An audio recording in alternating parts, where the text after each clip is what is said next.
नमस्कार दोस्तों, मैं राहुल मिश्रा और मैं आप सभी का एक बार फिर से स्वागत करता हूं आपके अपने चैनल माई पाठशाला में और पाठशाला रेलवे एग्जाम में। कई सारे लोग तो मेरी टी शर्ट के पीछे पड़ गए। 2 दिन शर्ट पहन के क्या पढ़ा लिया, सभी ये पूछने लगे सर टी शर्ट कहाँ है, टी शर्ट कहाँ है। आ गई है भाई टी शर्ट, टेंशन ना लीजिए, ऐसा कुछ होगा तो जरूर बताऊंगा आपको। फिलहाल आज के करेंट अफेयर्स की ओर चलते हैं। आज के करेंट अफेयर्स में काफी सारे इंपॉर्टेंट पॉइंट्स हैं, लेकिन कभी कभी ऐसा होता है कि जैसे करेंट अफेयर्स का अकाल सा पड़ जाता है। आज का दिन भी कुछ ऐसा ही है, बहुत ढूंढने के बाद भी बहुत कम न्यूज मिल पाई है, लेकिन फिर भी जो भी है वो आपके सामने है। एक क्वेश्चन आपके सामने है कि अभी हाल ही में जम्मू कश्मीर के उपराज्यपाल के रूप में किसे नियुक्त किया गया है। जम्मू कश्मीर के उपराज्यपाल, अभी तो जम्मू कश्मीर के उपराज्यपाल बने ही थे 1 साल पहले, फिर चेंज हो गए। क्या हो गए तो हो गए, अब उन्हें याद करते हैं, उनके बारे में बात करते हैं। लेकिन उससे पहले एक इंपॉर्टेंट न्यूज आपके लिए। हाल ही में केंद्रीय कृषि एवं किसान कल्याण मंत्रालय ने राष्ट्रीय सहकारी विकास निगम यानी कि नेशनल कोऑपरेटिव डेवलपमेंट कॉरपोरेशन की एक नई पहल सहकार कूप ट्यूब NCDC चैनल का शुभारंभ किया है। आपको ये YouTube पर देखने को मिल जाएगा, सहकार कूप ट्यूब ये चैनल है। उसमें जो वीडियोज डाले गए हैं वो कुछ इस तरीके से हैं कि कैसे सहकारी समिति बनाई जाती है, युवा उसमें कैसे भागीदारी कर सकते हैं, उसका रजिस्ट्रेशन कैसे कराया जाता है, फलाना फलाना आप इसमें देख सकते हो, ताकि और ज्यादा जो युवा हैं उनको सहकारी समितियों से जोड़ा जा सके और आगे लाया जा सके। भारत जैसे देश में जहां पर एक बहुत बड़ा इंफ्रास्ट्रक्चर शुरुआत में हमारे पास नहीं था, लेकिन हमें अपने आर्थिक नियोजन को आगे लाना था और साथ साथ हमें ग्रो भी करना था, तो ऐसे में सहकारी समितियों ने बहुत बड़ा रोल निभाया। सहकारी समिति कोई भी संगठन मिलकर बना सकता है, 10-5 व्यक्ति जो भी हो वो मिलकर एक सहकारी समिति बना सकते हैं।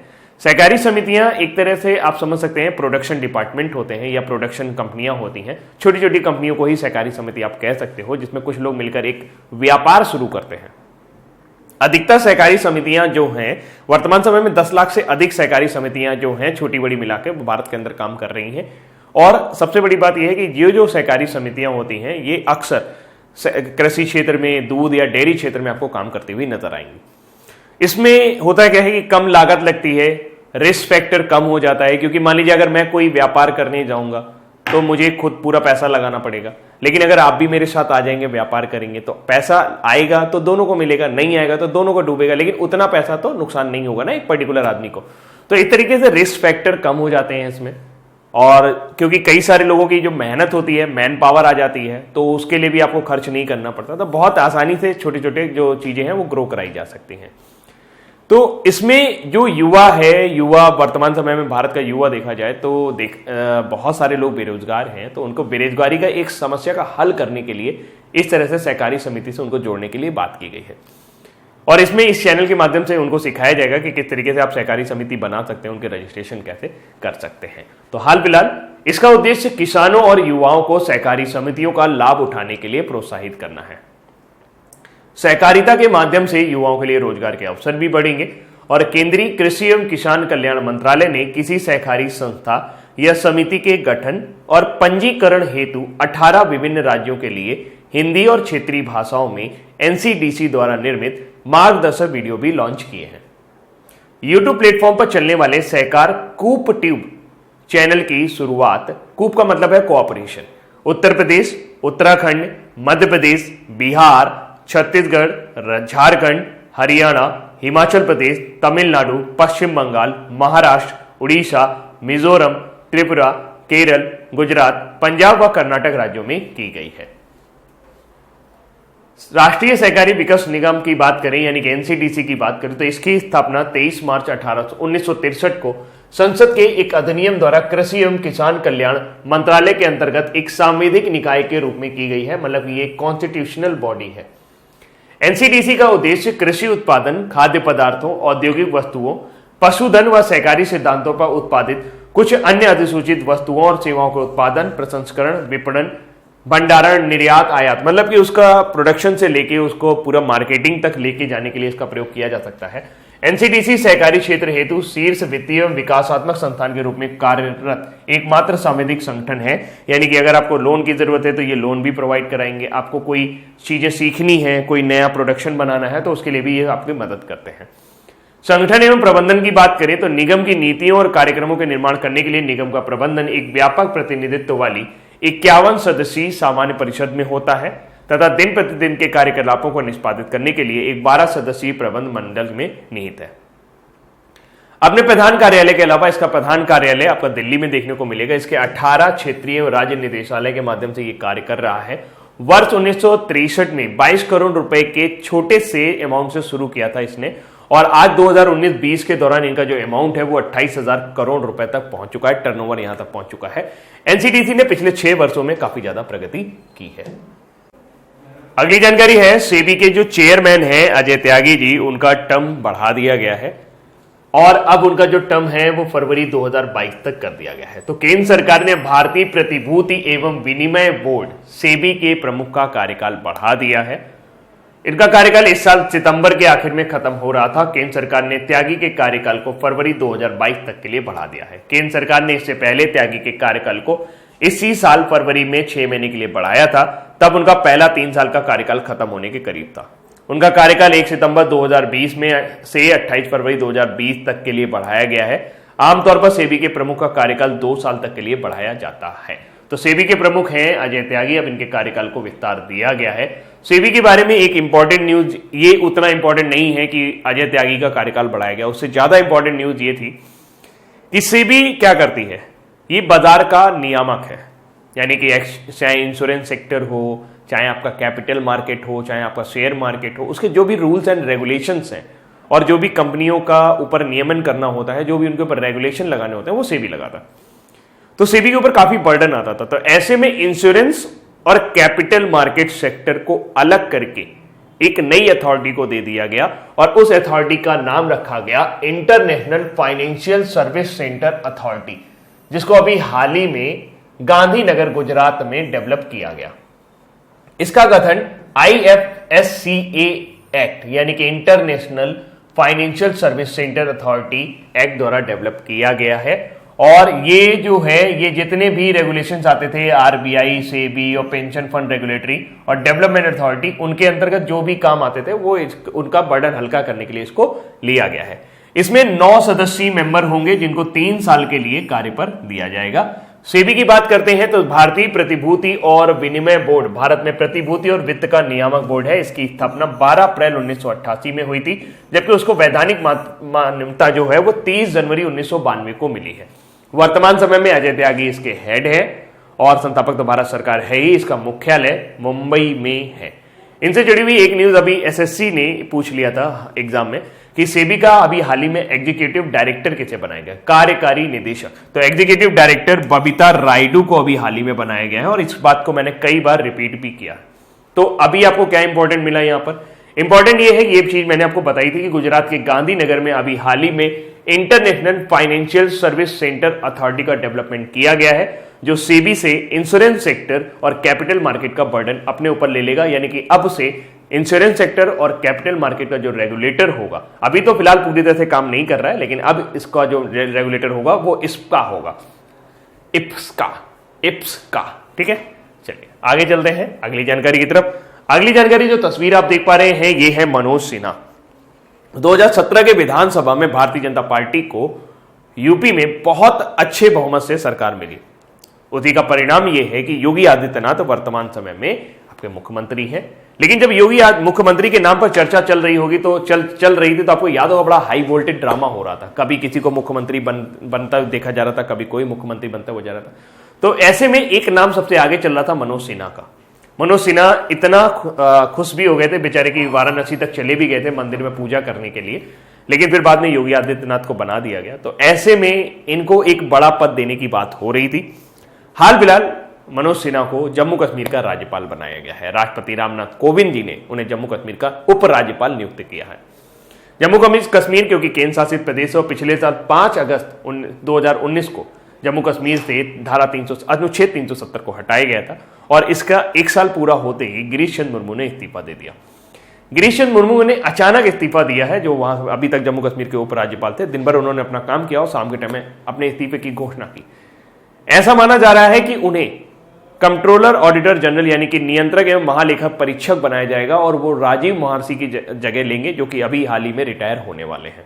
गिरीश चंद्र मुर्मू के बारे में काफी समय से ये बात हो रही थी कि उन्हें केंद्र में भेजा जाएगा, और अंततोगत्वा ये देखने को भी आया कि उनका वहां से इस्तीफा आया और उसके बाद उसको राष्ट्रपति रामनाथ कोविंद जी ने एक्सेप्ट किया, और फिर मनोज सिन्हा जी को, जो कि उत्तर प्रदेश से गाजीपुर से सांसद हैं, उनको वहां पर यानी कि जम्मू कश्मीर का उपराज्यपाल बना दिया गया है। तो अब आपके जो नए कंट्रोलर ऑडिटर और जनरल यानी कि नियंत्रक एवं महालेखा परीक्षक जो आपको देखने को मिलेंगे वो हो सकता है कि गिरीश चंद्र मुर्मू हो। अभी मैं कंफर्म नहीं कह सकता, लेकिन ऐसी न्यूज सुनने में आई है, ऐसा न्यूज कई आर्टिकल पढ़ने हुए बाद मुझे पता चला है। गिरीश चंद्र मुर्मू के बारे में बात करें तो अभी हाल ही में इन्होंने 4G और चुनावों के ऊपर बयान दिए थे, जिसके बाद इन्हें चुनाव आयोग की लताड़ लगी थी कि भाई आप कैसे डिसाइड कर सकते हो कि चुनाव कब होंगे, चुनाव कराना चुनाव आयोग का काम है। और 4G स्पेक्ट्रम के बारे में भी इन्होंने बात किया था कि बहुत जल्दी वो 4G स्पेक्ट्रम जो होंगे जम्मू कश्मीर में लेकर आएंगे। तो इसके बारे में केंद्र सरकार ने उनसे कहा था कि बिना किसी पूर्व घोषणा के आप प्लीज बयान मत दिया करिए। तो ये भी एक वजह मानी जा रही है कि शायद उन्हें वहां से वापस बुलाया जा रहा है। तो राष्ट्रपति रामनाथ कोविंद द्वारा पूर्व केंद्रीय मंत्री मनोज सिन्हा को जम्मू कश्मीर का नया उपराज्यपाल नियुक्त किया गया है, और इससे मनोज सिन्हा भी खुश हो जाएंगे क्योंकि वो उप मुख्यमंत्री बनने की देख रहे थे, लेकिन अब वो जम्मू कश्मीर के उपराज्यपाल होंगे। उनकी नियुक्ति इस पद से इस्तीफा देने वाले गिरीश चंद्र मुर्मू के स्थान पर की गई है। मुर्मू का इस्तीफा राष्ट्रपति द्वारा स्वीकार करने के बाद यह घोषणा की गई है। सिन्हा ने लोकसभा में 3 बार पूर्वी उत्तर प्रदेश के गाजीपुर संसदीय क्षेत्र का प्रतिनिधित्व किया है। इसके अलावा सिन्हा रेल राज्य मंत्री के रूप में भी कार्य कर चुके हैं। अगली जानकारी है थेंजावल गोल्फ सिटी, एक गोल्फ रिजॉर्ट परियोजना का उद्घाटन अभी हाल ही में मिजोरम में किया गया, और इसका उद्घाटन संस्कृति और पर्यटन राज्य मंत्री श्री प्रहलाद सिंह ने किया है। तो ये अंतर्राष्ट्रीय स्तर का एक गोल्फ कोर्स है जो भी आपका मिजोरम में बनाया जा रहा है, और इसके जरिए कई सारी अंतर्राष्ट्रीय प्रतियोगिता आने वाले समय में आपको मिजोरम में देखने को मिल सकती हैं। यह परियोजना भारत के सरकार के पर्यटन मंत्रालय की स्वदेश दर्शन योजना के अंतर्गत बनाई गई है। किस योजना के अंतर्गत बनाई गई है? स्वदेश दर्शन योजना के तहत कार्यान्वित की गई है। थेंजावल गोल्फ कोर्स भारतीय लोगों को उचित मूल्य पर गुणवत्तापूर्ण गोल्फ अनुभव और अंतर्राष्ट्रीय सुविधाएं प्रदान करेगा। कनाडा स्थित golf course architectural firm gram cook and associate ने 105 एकड़ के कुल साइट क्षेत्र और 75 एकड़ के प्ले एरिया के साथ मिजोरम के थेंजोल में एक गोल्फ कोर्स डिजाइन किया है। वह एक 18 होल गोल्फ कोर्स है जिसमें रेनबर्ड यूएसए द्वारा साझा फेयरवे और स्वचालित स्प्रिंकलर सिंचाई प्रणाली है। तो एक तरह से आपको बस इतना याद रखना है कि अभी हाल ही में थेंजावल गोल्फ रिसोर्ट कहां बनाया गया है? मिजोरम में। मिजोरम के बारे में जो कुछ और याद रखना है वो कुछ इस तरीके से है कि मिजोरम कैबिनेट ने अभी हाल ही में स्पोर्ट्स को उद्योग का दर्जा दिया है, और ये करने वाला मिजोरम भारत का पहला राज्य है। मिजोरम जो है वो चापचारकूट उत्सव मनाता है, एक फसल उत्सव है। ये 6 मार्च 2020 को मनाया था। झारखंड का झरिया अभी हाल ही में विश्व के सबसे पोल्यूटेड शहरों में यानी कि सबसे ज्यादा प्रदूषित शहरों में से आया, जबकि भारत की बात की जाए तो लुंगलेई भारत का सबसे कम प्रदूषित शहर है, जो कि आपका मिजोरम में है। ग्रीन पीस इंटरनेशनल की रिपोर्ट, इंडिया इंटरनेशनल की रिपोर्ट। और मिजो गर्ल है लाल रेमसियामी जी, मिजोरम से बिलोंग करती हैं लाल रेमसियामी, जिन्हें अभी FIH यानी कि फेडरेशन ऑफ इंटरनेशनल हॉकी, अंतर्राष्ट्रीय हॉकी महासंघ द्वारा rising player of the year का अवार्ड दिया गया था। मिजोरम और अरुणाचल प्रदेश अपना जो ये दोनों राज्य ही 20 फरवरी 1987 को अपना स्थापना दिवस मनाते हैं, राज्य स्थापना दिवस मनाते हैं। वर्तमान समय में मुख्यमंत्री हैं जोरामथंगा, PS श्रीधरन पिल्लई गवर्नर है। कैपिटल आप सभी को पता है Aizawl, and state animal Sumatran serow, और बर्ड है तीतर, स्टेट बर्ड तीतर है, और स्टेट ट्री है मेजुआ फेरेरा जिसे नाग केसर भी वहां कहा जाता है, और स्टेट फ्लावर है रेनानथेरा। सीधे सीधे सेनहड़ी पढ़ लो। सेनहड़ी के जो फूल होते हैं ये पहाड़ी प्रदेशों में आपको काफी ज्यादा देखने को मिलेंगे। अगली जानकारी है पुस्तक के बारे में बात करते हैं तो यतीश यादव जी की एक पुस्तक नजर आ रही है जिसका नाम रखा गया है raw, a history of India's covert operation. इस पुस्तक में रॉ के जासूसों द्वारा 2 देशों की सीमाओं यानी कि 2 देशों के बीच में जासूसी करने के लिए जो छुपे हुए ऑपरेशन होते हैं उनके बारे में इस पुस्तक को लिखा गया है। और इस पुस्तक को पढ़ने से आपको यह जानकारी हो जाएगी किस तरीके से जासूसों को मेहनत करनी पड़ती है।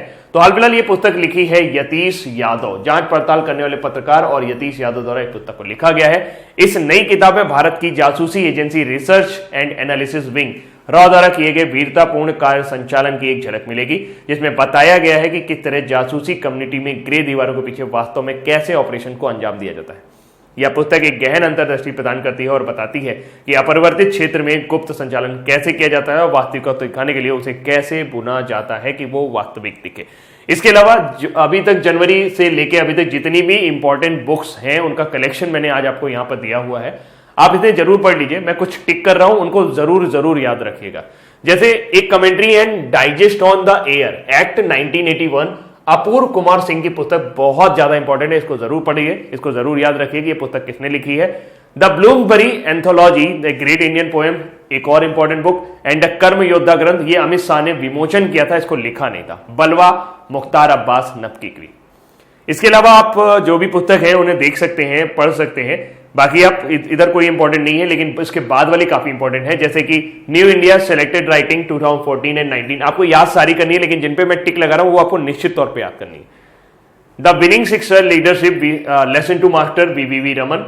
रमन एंड रिलेंटलेस, इस यशवंत सिन्हा की पुस्तक थी ये। और human dignity a purpose in perpetuity, ये अश्विनी कुमार की है। इसके अलावा an extraordinary life, a biography of Manohar Parrikar, one of the most important book for this year, इस साल के लिए सबसे ज्यादा इंपॉर्टेंट बुक है। और सत्यार्थ नायक की श्रीदेवी पर लिखी हुई पुस्तक, ये भी काफी इंपॉर्टेंट है। इसके अलावा भालचंद मुंगेकर द्वारा एक पुस्तक लिखी गई थी, माई इनकाउंटर्स इन पार्लियामेंट, ये भी काफी ज्यादा इंपॉर्टेंट है। मिसिंग इन एक्शन चंद्र सुता डोगरा इंपॉर्टेंट है। और कौन सी रह गई, legacy of death of Jesus नहीं, हाँ इनविंसिबल, तरुण विजय की मनोहर पारिकर पर लिखी गई पुस्तक काफी इंपॉर्टेंट। तो जिन पर मैंने टिक किया है मुश्किल से 8-10 किताबें होंगी, ये इस साल की इंपॉर्टेंट बुक्स हैं जिनको आपको जरूर जरूर जरूर याद रखना है। अगली जानकारी की तरफ चलते हैं। अगली जानकारी कुछ इस तरीके से है कि अभी हाल ही में स्मृति ईरानी यानी कि पेयजल और स्वच्छता विभाग के सचिव परमेश्वरन अय्यर द्वारा एक पुस्तक लिखी गई, उसका नाम है, संपादित पुस्तक है द स्वच्छ भारत क्रांति, का हिंदी में अनुवाद किया गया है, वैसे स्वच्छ भारत की क्रांति के रूप में प्रकाशित किया गया है। इस पुस्तक को आधिकारिक तौर पर केंद्रीय जल मंत्री गजेंद्र सिंह शेखावत, केंद्रीय कपड़ा और महिला और बाल विकास मंत्री स्मृति ईरानी द्वारा नई दिल्ली में लॉन्च किया गया था। स्वच्छ भारत क्रांति एसबीएम की विविध श्रेणी की हितधारकों और योगदानकर्ताओं द्वारा 35 निबंधों के माध्यम से एसबीएम की उल्लेखनीय यात्रा को व्यक्त करता है, स्वच्छ भारत मिशन की उल्लेखनीय यात्रा को व्यक्त करता है। तो फिलहाल इसकी सामाजिक क्रांति अपना दृष्टिकोण साझा करती है। आपको सिर्फ याद रखना है स्वच्छ भारत क्रांति किसकी द्वारा लिखी गई है, यह पुस्तक परमेश्वरन अय्यर द्वारा संपादित की गई है। अब बारी है आज के हमारे न्यूज फटाफट की। हिरोशिमा डे, आप सभी को पता है 6 अगस्त 1945 विश्व इतिहास में एक काला दिवस। 9 अगस्त 1945 वो भी विश्व इतिहास में एक काला दिवस। अब तक परमाणु बमों का 2 बार इस्तेमाल किया गया है, और एक 6 अगस्त और एक 9 अगस्त को। 6 अगस्त को किया गया था हिरोशिमा पर, एक लिटिल बॉय नाम का गिराया था। इसके अलावा एक फैटमैन नाम का 9 अगस्त को नागासाकी पर अमेरिका ने गिराया था। तो हर साल 6 अगस्त को द्वितीय विश्व युद्ध के दौरान हिरोशिमा पर गिराए गए परमाणु बम की सालगिरह का प्रतीक है। यह भयावह घटना 6 अगस्त 1945 को हुई थी, जब संयुक्त राज्य अमेरिका ने जापान के हिरोशिमा शहर पर लिटिल बॉय नाम का एक परमाणु बम गिराया था। इस दिन को परमाणु ऊर्जा और परमाणु हथियारों के खतरे के बारे में शांति को बढ़ावा देने और जागरूकता फैलाने के लिए याद किया जाता है। और एक और विस्फोट है, यह माना गया कि इस तरह का जो विस्फोट हुआ, लगभग 2750 टन अमोनियम नाइट्रेट था बंदरगाह पर, लेबनान की राजधानी बेरूत के बंदरगाह पर। वहां पर 2750 टन अमोनियम नाइट्रेट फट गया, जिसमें 100 से ज्यादा लोगों की जान चली गई और 4000 से ज्यादा लोग घायल हो गए। ये धमाका इतना ज्यादा जबरदस्त था कि इसको माना गया है कि ये जो हिरोशिमा और नागासाकी पर जो बम फेंके गए थे उसका 1/20वां हिस्सा था। 2450 टन अमोनियम नाइट्रेट मायने रखता है भाई। तो लेबनान की राजधानी बेरूत में भीषण विस्फोट हुआ है, 4000 से अधिक लोग घायल हुए हैं। विस्फोट इतना तेज था कि इसका झटका पूरे बेरूत में महसूस किया गया।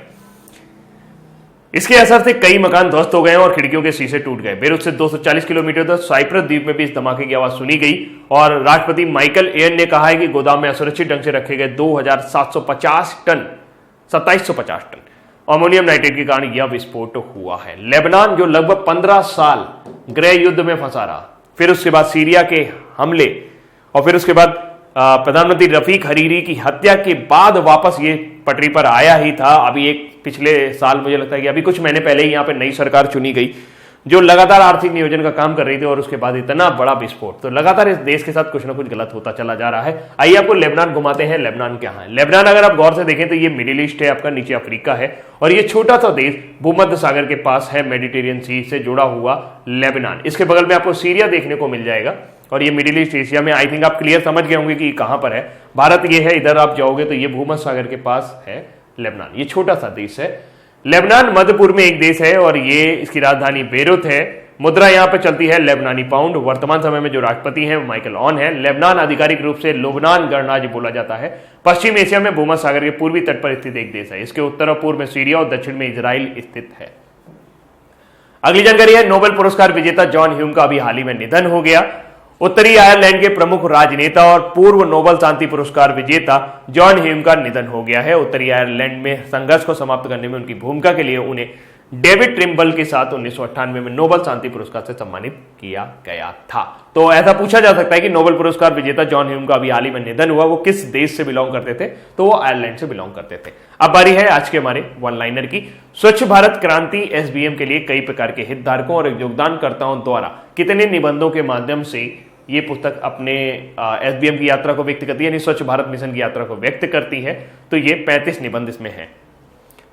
राष्ट्रीय सहकारी विकास निगम द्वारा एक नई पहल सहकार क्यूब ट्यूब NSCDC चैनल का शुभारंभ किसने किया है? नरेंद्र सिंह तोमर, जो कि कृषि मंत्री हैं। और भारतीय प्रतिभूति एवं विनिमय बोर्ड के प्रमुख वर्तमान समय में कौन है? अजय त्यागी। इनका कार्यकाल फरवरी तक बढ़ा दिया गया है।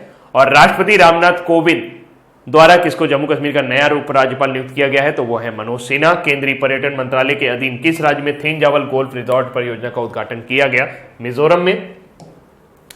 और किसके द्वारा रॉ a history India covert operation series पुस्तक लिखी गई है? तो यतीश यादव द्वारा यह पुस्तक लिखी गई है। और किस दिन को हिरोशिमा पर गिराए गए परमाणु बम की सालगिरह का प्रतीक मनाया जाता है? तो 6 अगस्त को हिरोशिमा पर गिराए गए परमाणु बम के प्रतीक मनाते हैं। और पूर्व नोबेल शांति पुरस्कार विजेता जॉन ह्यूम का निधन हो गया। वो किस द्वीप के राजनेता थे? तो आयरलैंड के थे। और लेबनान की राजधानी क्या है? बेरूत, जहां पर अभी एक भीषण धमाका देखने को मिला। अब बारी है आज के क्विज की। राष्ट्रीय सहकारी विकास निगम द्वारा एक नई पहल सहकार कूप ट्यूब NCDC चैनल का शुभारंभ किसने किया है? तो वो है नरेंद्र सिंह तोमर। स्वच्छ भारत क्रांति एसबीएम के लिए कई प्रकार के हितधारकों और योगदानकर्ताओं द्वारा किसके माध्यम से, कितने निबंधों के माध्यम से एसबीएम की यात्रा को व्यक्त किया गया है? तो स्वच्छ भारत क्रांति एक पुस्तक है जो अभी हाल ही में स्मृति ईरानी द्वारा विमोचित की गई। भारतीय प्रतिभूति एवं विनिमय बोर्ड सेबी के प्रमुख कौन है? वर्तमान समय में अजय त्यागी हैं। और उनका कार्यकाल में अभी हाल ही में विस्तार किया गया। राष्ट्रपति रामनाथ कोविंद द्वारा किसको जम्मू कश्मीर का नया उपराज्यपाल नियुक्त किया गया है? तो वो है मनोज सिन्हा जी को अभी हाल ही में उपराज्यपाल बनाया गया है। गिरीश चंद्र मुर्मू की जगह लेंगे। केंद्रीय पर्यटन मंत्रालय के अधीन किस राज्य में थेंजावल गोल्फ रिजॉर्ट परियोजना का संचालन किया जा रहा है? तो वो है मिजोरम।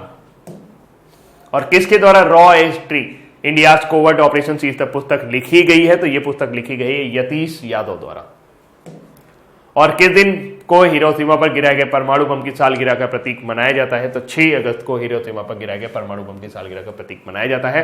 और पूर्व नोबेल शांति पुरस्कार विजेता जॉन ह्यूम का निधन हो गया है। वह किस द्वीप के राजनेता थे? तो वो आयरलैंड के राजनेता थे।